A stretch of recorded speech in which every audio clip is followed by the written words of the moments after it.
Some moments divide your life into before and after. For me, that moment came on a rain-soaked Tuesday evening, when my roommate knocked on my bedroom door and asked a question so simple, should have been meaningless. But it wasn't. It's that knock, those words. The way his voice cracked just slightly, they unraveled everything I thought I knew about friendship. About boundaries, and about the heart I'd kept so carefully guarded. My name is Alex Chen, and this is the story of how helping someone move a couch led to moving my entire world. The apartment we shared wasn't much a fourth floor. Walk up in Brooklyn with temperamental heating and neighbors. Who thought 2 a.m. was prime karaoke hour? But it was ours. Well, technically it was mine first. I'd been living there for 2 years when the job market decided to humble me with a pay cut, forcing me to post that dreaded Craigslist ad. Roommate wanted. LGBTQ friendly. Must love coffee and tolerate chaos. Ethan Morrison answered within hours. I remember our first meeting at the coffee shop downstairs. He arrived exactly on time, which should have been my first clue. He was nothing like my previous roommates. Tall, maybe 6', with auburn hair that caught the autumn sunlight streaming through the windows, and these impossibly green eyes that seemed to notice everything. He wore a simple navy sweater and jeans, but somehow made it look deliberate, artistic. Alex, he'd asked, his voice warm like honey and tea. That's me. You must be Ethan. We shook hands. His grip was firm but brief, and I noticed the calluses on his fingers, a musician's hands, I'd learn later. He played guitar, though he was too modest to call himself a guitarist. That was Ethan, always diminishing his own light, as if afraid it might blind someone. The interview, if you could call it that, lasted 2 hours. We talked about everything except the apartment. He told me about growing up in Portland. About coming out to his family at 19, they'd been supportive, thank God. About moving to New York to work in graphic design while pursuing his real passion, songwriting. I told him about my work as a video editor for a small production company. About my Chinese-American family's complicated relationship with my sexuality. About how I'd found my chosen family in this chaotic, beautiful city. So, he'd finally asked, those green eyes meeting mine with disarming directness, do I pass the test? I'd laughed. There's no test, just be yourself and don't leave passive-aggressive notes on the fridge. I prefer active-aggressive confrontation, he deadpanned, then broke into a grin that transformed his entire face. He moved in the following weekend. Those first 3 months were an exercise in unexpected compatibility. Ethan was neat, but not obsessive, social but respected my need for solitude, and blessed with the ability to cook actual food instead of my usual rotation of cereal and takeout. We fell into a rhythm.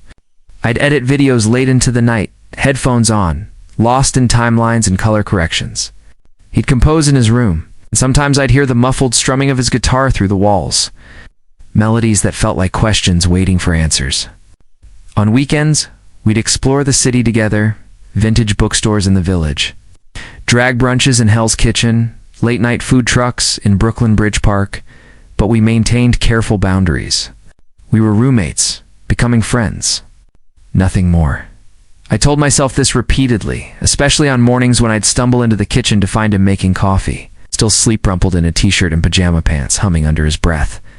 Or evenings, when we'd end up on the couch together, supposedly watching a movie, but really just talking until the credits rolled. What's your type? He asked one night, completely out of nowhere. We'd been watching some forgettable rom-com, and I'd made a comment about the lead actor's complete lack of chemistry with anyone, including himself. My type. I repeated, buying time. Like what makes Alex Chen's heart do the thing?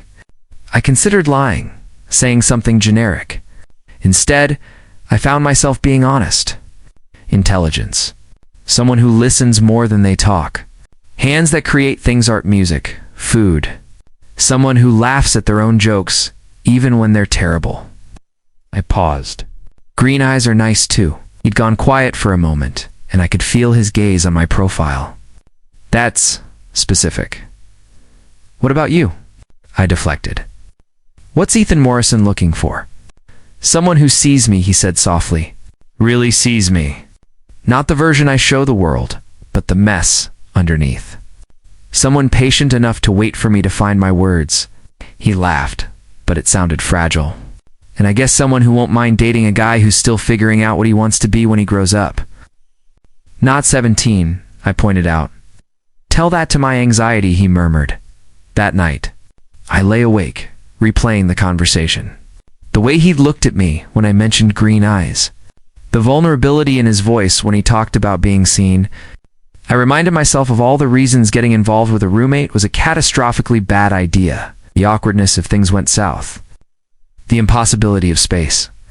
The risk of losing not just a potential partner, but also a friend in a living situation. I was very good at logical arguments. Less good at controlling the way my pulse quickened when Ethan smiled at me over morning coffee. The Tuesday it happened started ordinarily enough. I was on deadline for a project a wedding video that needed to be perfect, because the couple had saved for 2 years to afford our services. I'd been editing for 6 hours straight, surviving on coffee and the granola bars Ethan had left on my desk with a sticky note. Eat something that's not caffeine. Around 8 p.m., I heard the apartment door open and close. Ethan's footsteps, usually light and purposeful, sounded heavy, defeated. I pulled off my headphones and listened. Cabinet opening, glass, running water. A long, shaky exhale. Something was wrong. I found him in the kitchen, leaning against the counter, staring at a glass of water like it held answers to questions he hadn't asked yet. He'd loosened his tie, he'd had some client meeting, and his hair was disheveled, as if he'd been running his hands through it repeatedly. "Hey," I said softly. "You okay?" He looked up, and I saw it. The redness around his eyes, the tension in his jaw, the way he was holding himself together through sheer will. He said automatically. Then, no, not really. I waited, giving him space. "I got some news today," he continued, his voice carefully controlled. "My brother's getting married. Back in Portland. Big family wedding, all the relatives, the whole traditional thing." "Good," I ventured, confused by his tone. "'Tis. I'm happy for him, but..." He set down the glass with more force than necessary. "They asked me to bring someone. A date. And my mom, she means well. She really does. But she did that thing where she asked if I was seeing anyone special with that specific tone. That hopeful, slightly pitying tone that says she's worried I'm going to end up alone because I'm gay, and apparently that means I'm destined for solitude in her mental universe." I winced. I knew that tone. Different context. Same underlying anxiety from family members who loved you, but couldn't quite hide their worry that your path might be harder, lonelier, and the worst part. Ethan laughed bitterly, lied. I told her I was seeing someone, that I'd bring him to the wedding. Because I couldn't handle another conversation about how there's someone out there for everyone. Or how I should try those apps. Or, he stopped abruptly, pressing the heels of his hands against his eyes. "Sorry, you don't need to hear this." "Yes, I do," I said firmly. "We're friends. This is what friends do." He lowered his hands, and those green eyes met mine with an intensity that made my breath catch. "Can I ask you something?" he said quietly. "And you can absolutely say no. In fact, you should probably say no because it's a ridiculous idea, and I'm only thinking about it because I'm desperate and not thinking clearly." "Ask." He took a deep breath. "Would you? Could you possibly? Consider pretending to be my boyfriend. Just for the wedding weekend? 3 days in Portland. You'd have your own hotel room, expenses paid, and I'd owe you forever." I just said can't show up alone after telling them I'd bring someone. "And I trust you. You're the only person I'd feel comfortable asking." The kitchen fell silent, except for the hum of the refrigerator and the distant sound of our neighbors. TV through the walls. Everything in that moment felt heightened. The way the overhead light caught the copper tones in his hair, the slight tremor in his hands, the vulnerability written across his face. He was asking me to cross a line, to pretend it's something we'd been carefully not acknowledging. I should have said no. Should have listed all the reasons it was a bad idea. Should have protected the comfortable friendship we'd built. Instead, I heard myself say, "Okay, yes, I'll do it." The relief that flooded his expression was immediate and overwhelming. "Really? You're serious?" "Completely serious." "When is it?" 3 weeks from Saturday." He ran a hand through his hair. "Alex, thank you. God, I can't tell you what this means. I promise I'll make it as painless as possible. We'll establish some ground rules, figure out our story." "Keep things totally professional, Ethan," I interrupted. "Breathe. We'll figure it out." He did. Breathed deep and shaky, and then he crossed the small kitchen and pulled me into a hug. It was the first time we'd really hugged on. I became acutely aware of every point of contact, his chest against mine, his arms around my shoulders, the smell of his cologne mixed with something uniquely him. "Thank you," he murmured against my hair. "Seriously? Thank you." When he pulled back, his hands lingered on my shoulders for just a moment too long, and I saw something flicker in his eyes. Something that looked suspiciously like the thoughts I'd been trying not to have for 3 months. "We should probably practice," I said, my voice rougher than intended. "You know, being couple-ish, so it looks convincing, right? Yeah, that makes sense."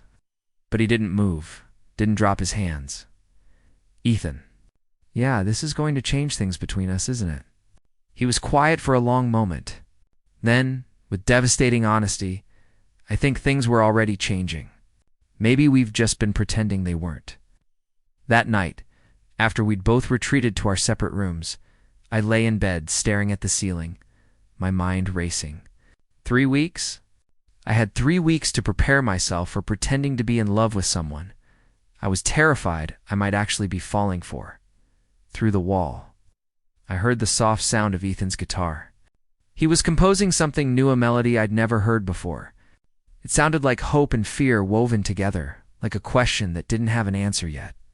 I closed my eyes and listened. Somewhere in that music, I heard the echo of my own heart asking, "What have we started?" The rain had stopped, but the city outside my window hummed with its endless energy, indifferent to the ways one simple question could reshape a life. What happened when my roommate asked for help? Everything changed, and we were only at the beginning. The thing about agreeing to fake date your roommate is that suddenly, every interaction becomes loaded with potential meaning.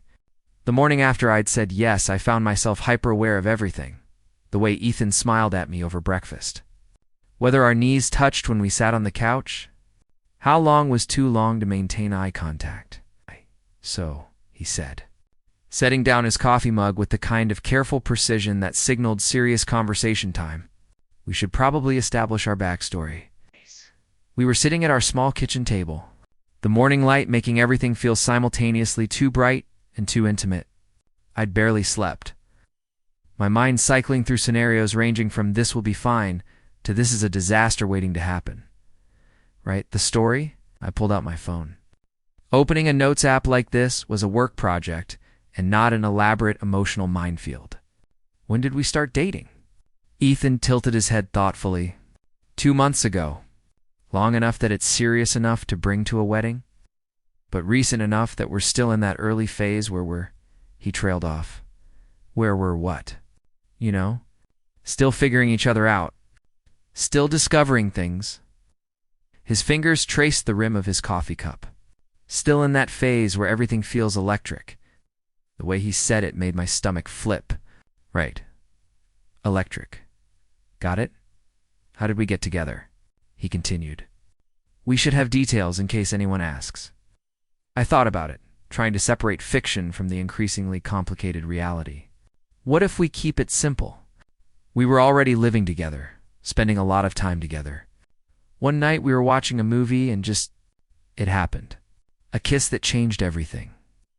Ethan's gaze locked onto mine. Which one of us made the first move? In the story. Yeah, in the story. The air between us felt charged. You did? I said softly. You kissed me first? Why? Because you finally stopped overthinking it. Stopped worrying about ruining the friendship. You just went for it. It was quiet for a moment, and I couldn't read his expression. Then, and you kissed back. Immediately. Why? Because I'd been wanting you to do it for weeks. We stared at each other across the table, and I couldn't tell anymore where the story ended and the truth began. The kitchen felt too small suddenly, the air too warm. Ethan cleared his throat. Okay, good. That's a good story, yeah? You should probably practice, he said, not quite meeting my eyes now. Being physically comfortable with each other. Holding hands, standing close, that kind of thing. So it doesn't look awkward at the wedding. My heart was pounding. When do you want to start? Maybe tonight? We could watch a movie, practice, cuddling. I repeated the word like I'd never heard it before. If you're uncomfortable, I'm not, I interrupted. It's just, this is surreal, tell me about it. He finally looked at me again and something vulnerable flickered across his face. Alex, if this gets weird, if you want to back out, I'm not backing out. I said I'd do this, and I will. I reached across the table and took his hand, our first intentional romantic touch. His fingers were warm, slightly calloused from guitar strings. We're doing this together, okay? Whatever happens. He interlaced his fingers with mine, and his thumb traced a slow circle on the back of my hand. Together, he echoed. That evening, I was a mess of nervous energy. I'd changed my shirt 3 times. Ridiculous. Since we were just watching a movie in our own apartment and had given myself a stern internal lecture about maintaining appropriate boundaries while simultaneously planning to violate said boundaries by cuddling with the man I'd been low-key attracted to for months. I found Ethan already on the couch. Having transformed our living room into something unexpectedly cozy, he dimmed the lights, lit one of those stupidly expensive candles I'd bought and never burned, and had queued up a movie, some indie drama I'd mentioned wanting to see weeks ago. He remembered. Hey, he said, looking up at me. He'd changed 2 soft gray sweatpants and a faded band t-shirt that did absolutely nothing to calm my racing pulse. Ready? As I'll ever be. I sat down, leaving a careful foot of space between us. Ethan raised an eyebrow. What? I asked. If we're going to convince my family we're together, we can't look like we're afraid of each other. I'm not afraid of you. Then prove it. Come here. It was a challenge, playful, but with an undercurrent of something more serious. I shifted closer, and Ethan lifted his arm, creating space for me against his side. Like this, he murmured. I leaned into him, my head resting against his shoulder, his arms settling around me. We fit together unnervingly well, my height complementing his, the solid warmth of him against my side, the steady rhythm of his breathing. Comfortable? He asked. Yeah, I managed. Comfortable wasn't exactly the word. I was hyper-aware of every point of contact. The way his fingers rested casually on my shoulder, the subtle scent of his laundry detergent and something warmer underneath. You vary. The movie started, but I couldn't have told you what it was about. All my attention was focused on maintaining some semblance of normalcy, while my body betrayed me with every accelerated heartbeat. About 20 minutes in, Ethan's hand moved, his fingers starting to trace absent patterns on my shoulder. Casual, the kind of unconscious touch someone would give their actual boyfriend. Is this okay? He asked quietly. Yeah, it's good. Realistic? Just realistic? I turned my head slightly to look at him and realized my mistake immediately. Our faces were inches apart, close enough that I could see the flecks of gold in his green eyes. The slight stubble along his jaw, the way his lips parted slightly as he looked at me. Alex, he whispered. Yeah. I think we should practice more than just cuddling. My breath caught. What do you mean? We're going to have to kiss at the wedding. Probably multiple times. In front of people, it should look natural, not like it's our first time. Logic said he was absolutely right. Logic also said I should proceed with extreme caution. Unfortunately, Logic had very little say in the matter at this point. Okay, I heard myself say. How do we do this? Carefully, he said, but his hand was moving from my shoulder to cup the side of my face, his thumb tracing my cheekbone. We go slow. We make it convincing but controlled. Just practice. Just preparation, right? Preparation. He leaned in incrementally, giving me every opportunity to pull back. I didn't. When his lips met mine, soft and questioning, The entire world narrowed to that single point of contact. The kiss was gentle at first, exactly what a practice kiss should be. Exploratory, almost chaste. But then something shifted. Maybe it was the way I sighed against his mouth, or how his hand tightened in my hair, or the simple fact that we'd been dancing around this moment for months. The kiss deepened, became more urgent, more real, when we finally broke apart. Both breathing hard, Ethan rested his forehead against mine. That was started. Good practice? I offered weakly. Alex.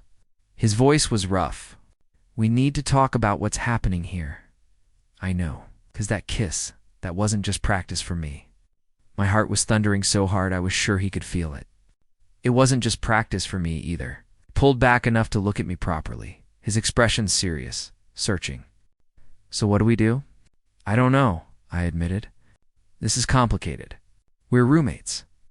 We have this whole fake dating thing coming up. And if we mess this up, we lose everything, he finished. The friendship, the living situation, all of it. Yeah. We sat in silence for a moment, still close, still touching. The movie played on, forgotten. What if we didn't mess it up? Ethan finally said, That's optimistic. I'm serious. What if we acknowledge that something is happening here? That maybe it's been happening since the beginning? And we figure it out together, carefully, without rushing. You want to actually date? While pretending to date? He laughed, the sound shaky but genuine. When you put it like that, it sounds insane. It is insane. But is it wrong? I looked at him, really looked at him. At the hope and fear warring in his expression, the vulnerability of someone putting their heart on the line.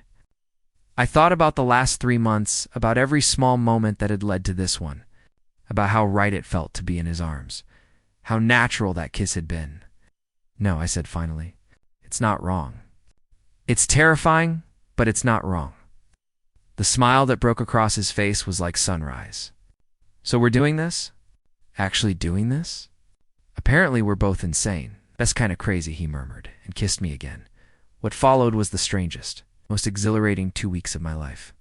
We were dating, actually dating, but with the bizarre added pressure of preparing to convince Ethan's entire family we'd already been dating for months. We practiced constantly, holding hands while walking to the bodega, standing close while cooking dinner, learning each other's habits and quirks with the kind of intensity that comes from accelerated intimacy. How Ethan took his coffee black with 1 sugar, extra shot on Mondays. How I always organized my workspace before starting a project. The way he hummed while concentrating. How I talked with my hands when excited about something. But beneath the practical preparation was something deeper. We were actually falling for each other, without pretense, without performance. Late-night conversations that stretched until 3 a.m. Stolen kisses in the kitchen that had nothing to do with practice. The way Ethan would absently reach for my hand while we watched TV, or how I'd find myself in his doorway, making excuses to spend more time together. My friend Maya, the only person I'd told about our arrangement, was deeply skeptical when I called her. Let me get this straight, she said. You agreed to fake date your hot roommate, who you've been thirsting after for months? And now you're actually dating him for real, but you're still going through with the fake dating plan? When you put it like that, it sounds like a romantic comedy written by someone who is high. Accurate. Alex. Her voice softened. Be careful. I know you like him, but this is a lot of intensity, very fast. Make sure you're not just caught up in the fantasy of it all. It's not a fantasy, I protested, but even as I said it, doubt crept in. Was it real? Or were we playing roles so convincingly we'd convinced ourselves? Ethan must have sensed my uncertainty because that night he found me on the fire escape, my preferred brooding location. Penny for your thoughts? He said, settling beside me on the narrow metal platform. Just thinking about the wedding, at us, about whether we know what we're doing. Absolutely don't know what we're doing, he said cheerfully. But I don't think anyone does at the start of something new. Maya thinks we're moving too fast. Maya might be right. He took my hand, threading our fingers together.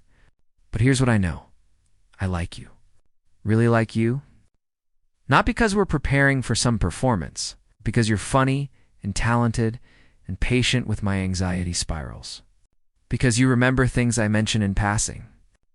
Because you make me want to be braver than I am. Ethan, I'm not done. I know this is complicated. I know we're taking a risk. But I'd rather take that risk with you than play it safe and wonder what could have been. The wedding is just an excuse, a catalyst. What matters is what happens after, when we come back to this apartment and decide what we really are to each other. I looked at him, his face lit by the streetlights and the glow from distant windows, and felt the last of my doubts quiet. You know what I think? I said, what? I think we're going to nail this wedding. And then we're going to come back here and build something real. No pretending necessary, he grinned. That's the plan? That's the plan. I like this plan. He kissed me there on the fire escape, with the city humming below us, and the future uncertain but suddenly less frightening. When we went back inside, hand in hand, it felt less like preparation and more like promise. The morning we left for Portland arrived too quickly and not quickly enough. I'd packed and repacked my suitcase 3 times, obsessing over details that suddenly felt monumentally important.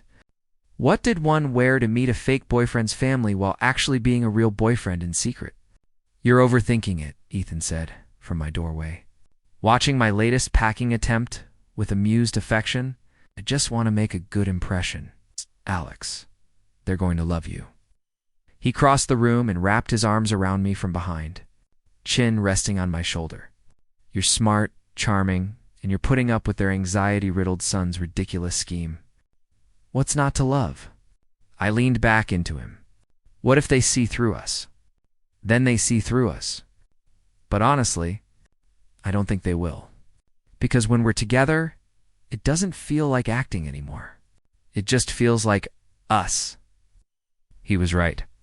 Somewhere between that first practice kiss and now, the line between performance and reality had blurred beyond recognition. The flight to Portland was easy weed sprung for the upgrade to premium economy, a gift from Ethan that he'd insisted on. We sat close, my head on his shoulder as he scrolled through music playlists, occasionally showing me songs he was considering for his brother's wedding gift. A song he'd written specifically for the occasion. Play it for me. I said, it's not finished. Play it anyway. He pulled out his phone and headphones, giving me one earbud. The melody was beautiful, hopeful, and bittersweet. About finding your person in an uncertain world, about the courage it takes to say I do in all its forms. Ethan, I whispered when it finished. That's incredible. You think they'll like it? They'll love it. I love it. His hand found mine, and I realized I'd said it without thinking. Love. The word hung between us. Too big and too soon, but also somehow exactly right. Alex, passengers, please prepare for landing, the announcement interrupted. We touched down in Portland. As afternoon sun broke through the typical Pacific Northwest clouds. Ethan's brother Sean was picking us up, and I could feel Ethan's nervous energy increasing with every passing mile.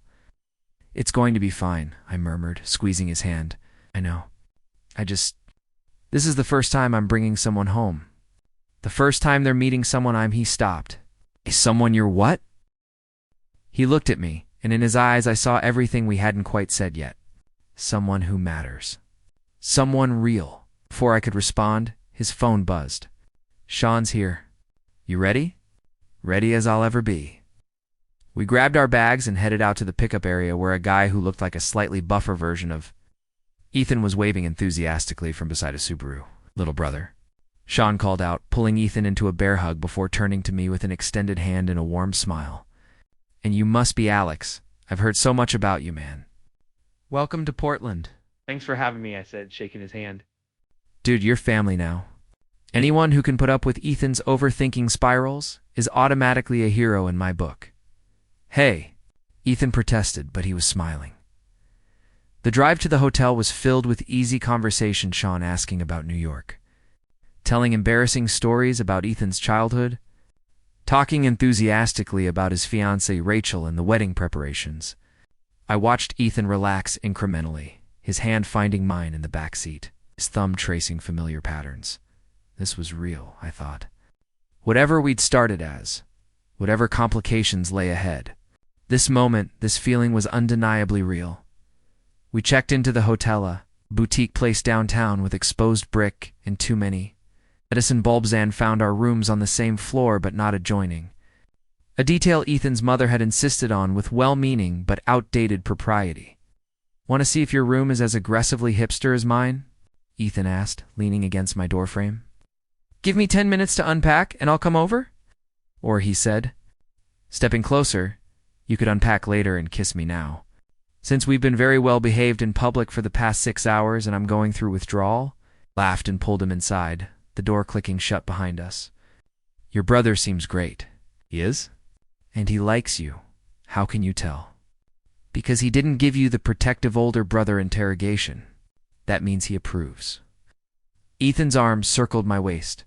"Everyone's going to approve because you're perfect." "I'm really not. It's perfect for me." Then he kissed me, slow and sweet, and I melted into it, into him, into the reality of what we were building together. "The rehearsal dinner is tomorrow night," he murmured against my lips. "That's when you meet everyone. The full Morrison clan in all our chaotic glory." "I'm ready." "I hope so," he said, but he was smiling. "Because there's no going back now." He was right, of course. But as I looked at him, this beautiful, anxious, talented man who'd stumbled into my life as a roommate and somehow become so much more, I realized I didn't want to go back, only forward, together, whatever came next. We'd face it the way we'd faced everything since that rainy Tuesday evening, hand in hand, heart to heart. Pretending at nothing. The rehearsal dinner was held at a restored farmhouse venue on the outskirts of Portland, all string lights and rustic elegance. I'd changed my outfit 4 times before Ethan finally took my hands and said, "You look perfect. Breathe." "I'm breathing. You're hyperventilating. There's a difference." His smile was gentle.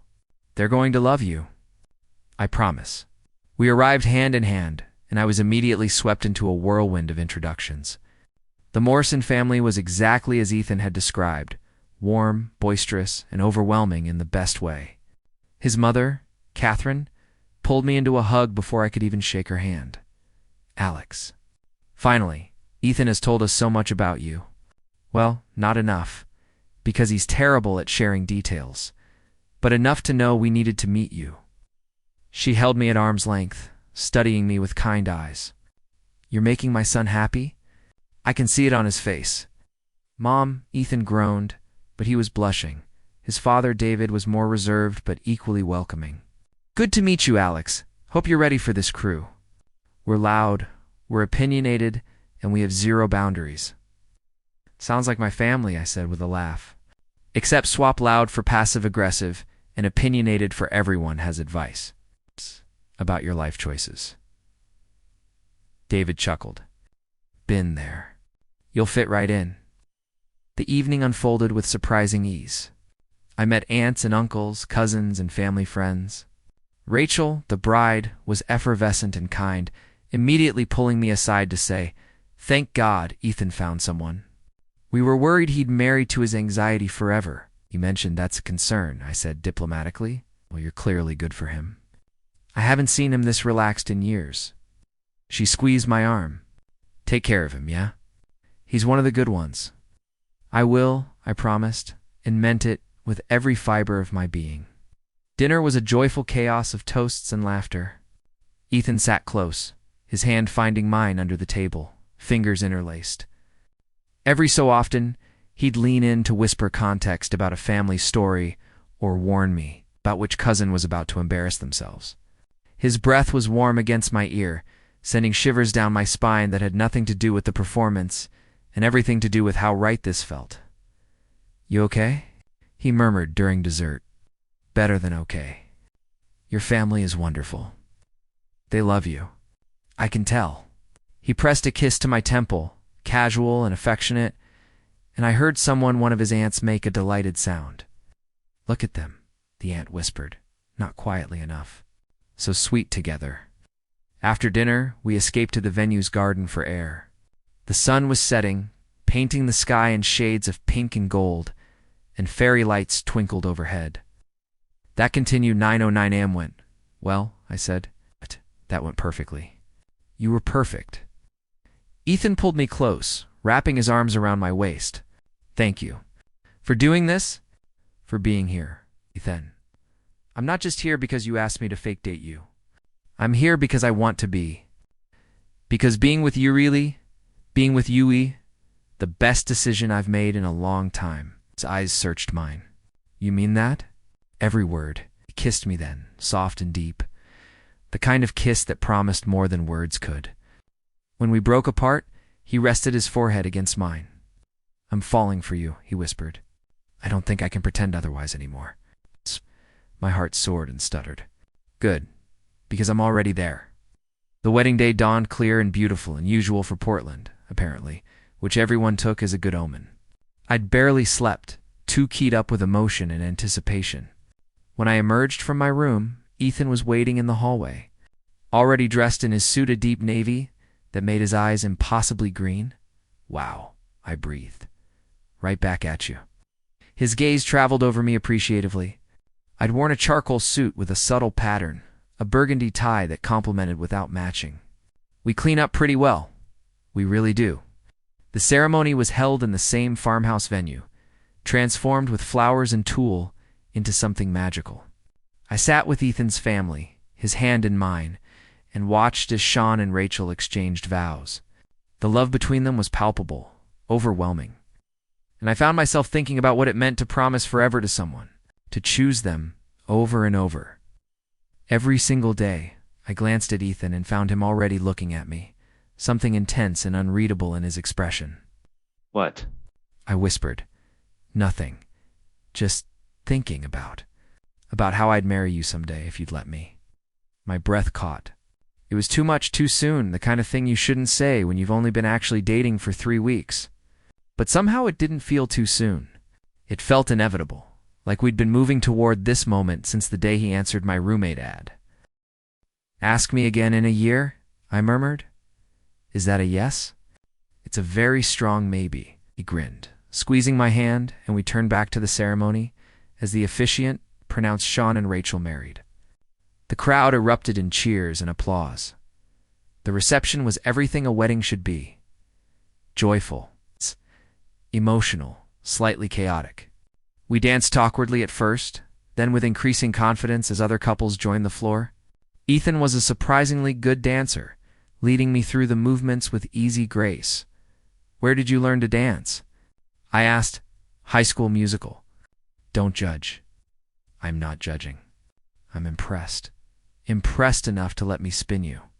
Absolutely not. But he was already doing it.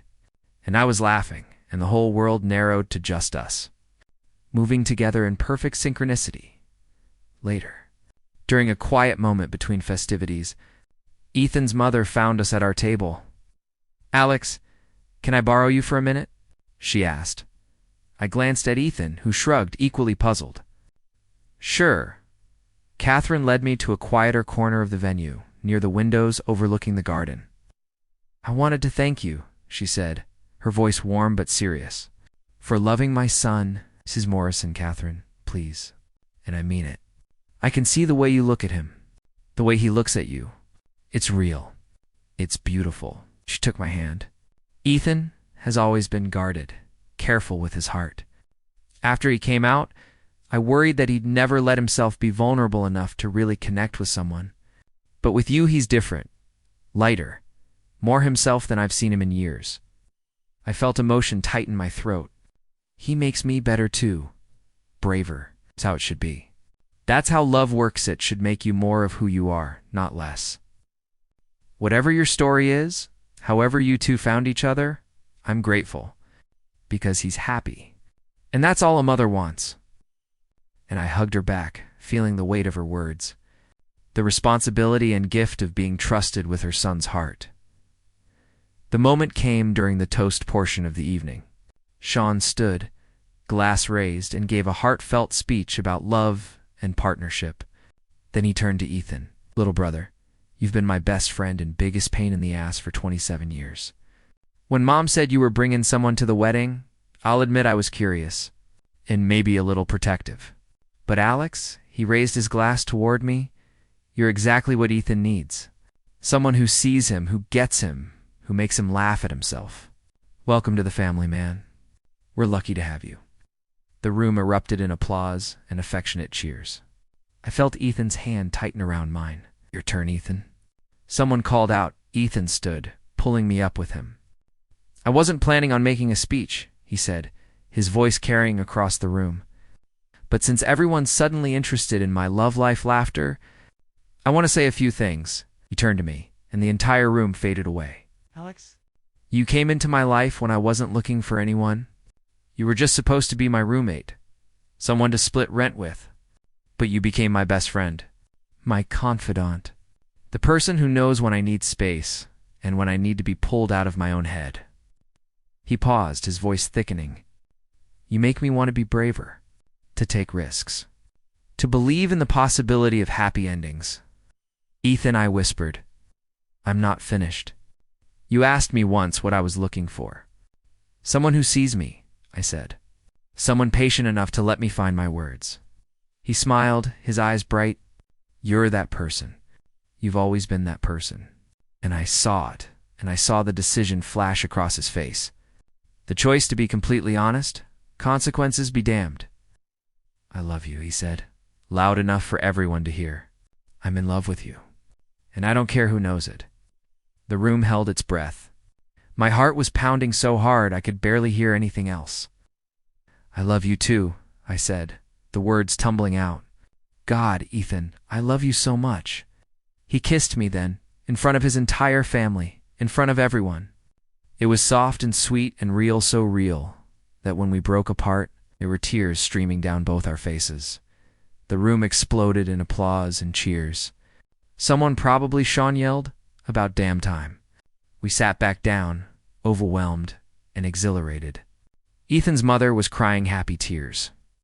His father nodded approvingly, and I realized with stunning clarity that we'd stopped pretending the moment we'd started. This wasn't a performance. It had never been a performance. This was us choosing each other. In front of witnesses, this was real. Later that night, after the reception wound down and guests began filtering away, Ethan and I found ourselves back in the garden where we'd stood the evening before. The fairy lights were still glowing, casting everything in soft, romantic light.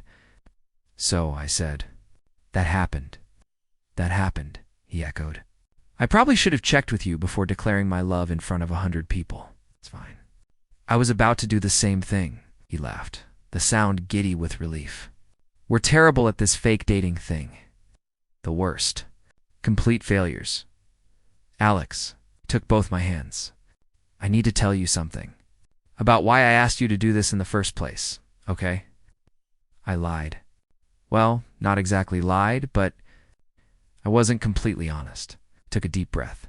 When I told my mom I was bringing someone to the wedding, it wasn't desperation or panic. It was hope, because there was someone I wanted to bring. Someone I'd been falling for since the day I moved in. But I was terrified to tell you how I felt. Terrified of ruining what we had. My pulse quickened. "Ethan, what are you saying?" "I'm saying the fake dating thing was an excuse. A cowardly, elaborate excuse to spend more time with you. To have a reason to touch you, to kiss you, to see if you might feel the same way.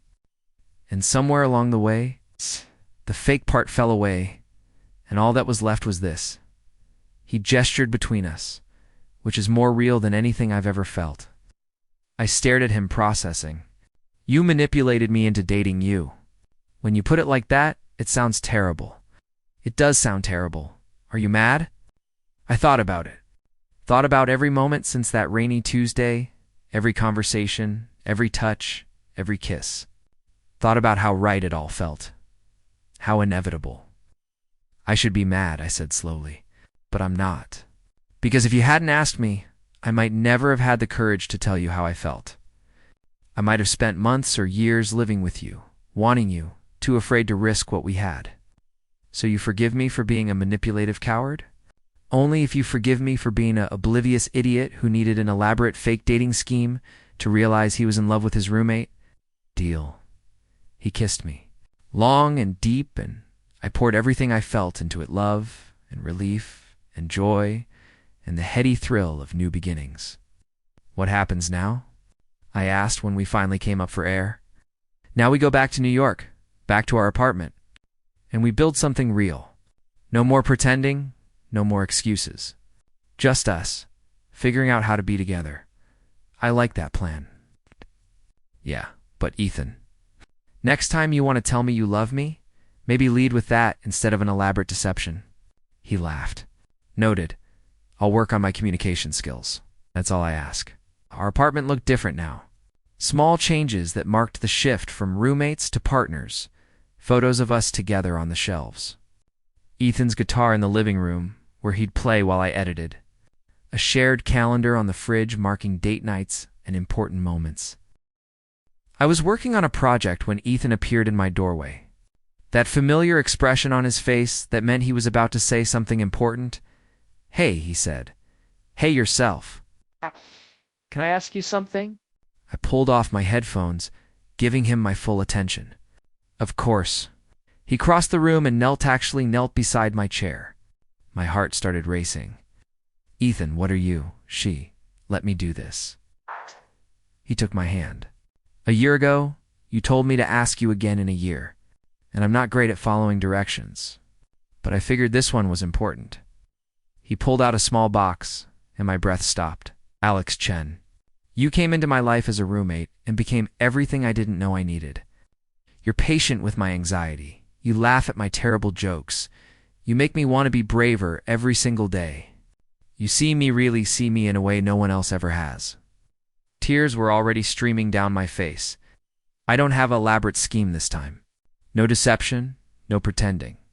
Just me asking you honestly, will you marry me?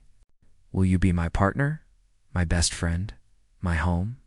Will you choose me the way I choose you every single day for the rest of our lives? Yes, I managed through tears. Yes, absolutely yes. He slid the ring onto my finger, simple silver band that fit perfectly, and I pulled him up into a kiss that tasted like salt and joy and promise. "I love you," I whispered against his lips. "I love you too.